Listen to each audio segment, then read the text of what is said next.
Saudara yang kasih dan diberkati oleh Tuhan, siapa di antara kita yang mengalami perjalanan kehidupan yang tidak punya pergumulan, tantangan, dan persoalan hidup? Siapa di antara kita yang tidak pernah mengalami sakit? Siapa di antara kita yang tidak pernah mengalami banyak hal? Namun percayalah kita bahwa ketika kita mengalami banyak cobaan, tantangan, pergumulan, mari kita menjadi pribadi yang tetap sabar dalam segala sesuatu. Dalam arti bahwa kita percaya bahwa kesabaran adalah bagian dari iman. Nah, kalau kesabaran adalah bagian dari iman, sebagaimana kata firman Tuhan dalam Pengkhotbah 10 ayatnya yang keempat, dia berkata, jika amarah penguasa menimpa engkau, janganlah meninggalkan tempatmu, karena kesabaran mencegah kesalahan besar.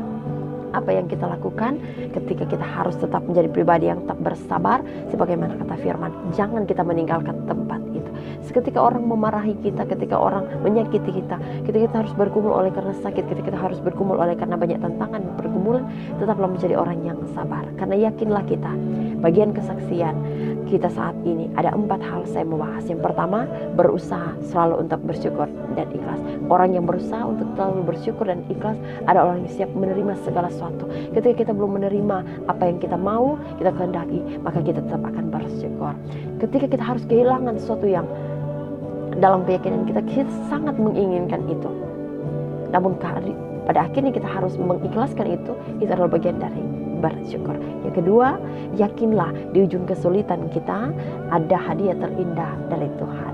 Percaya kita bahwa ketika kita dalam keadaan bergumul tantangan, persoalan hidup dan banyak hal, yakin di depan kita itu ada hadiah yang Tuhan sediakan untuk saya dan saudara-saudara ketika kita mampu tetap bersabar, percaya dengan janji Tuhan. Yang ketiga, maafkan orang yang menyakiti.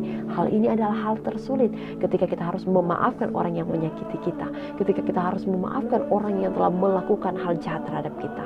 Tetapi pada akhirnya kita diingatkan bahwa bagian dari memaafkan adalah bagian dari kesabaran. Maka kita harus melakukan itu. Dan yang keempat adalah lebih dekat dengan Tuhan. Kenapa saya menulis ini dan menyampaikan ini bagian terakhir?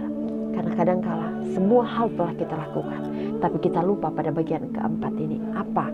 Dekat dengan Tuhan.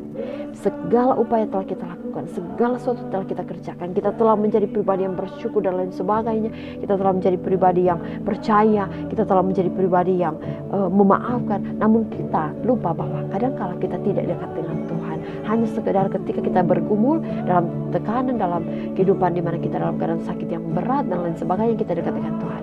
Namun pada akhirnya saat ini kita diajar untuk mari kita dekat dengan Tuhan. Karena dengan demikian kita sabar menanggung segala sesuatu. Dan kalau kita sabar menanggung segala sesuatu, ingatlah bahwa kesulitan yang kamu alami ada hadiah di ujung kesulitan.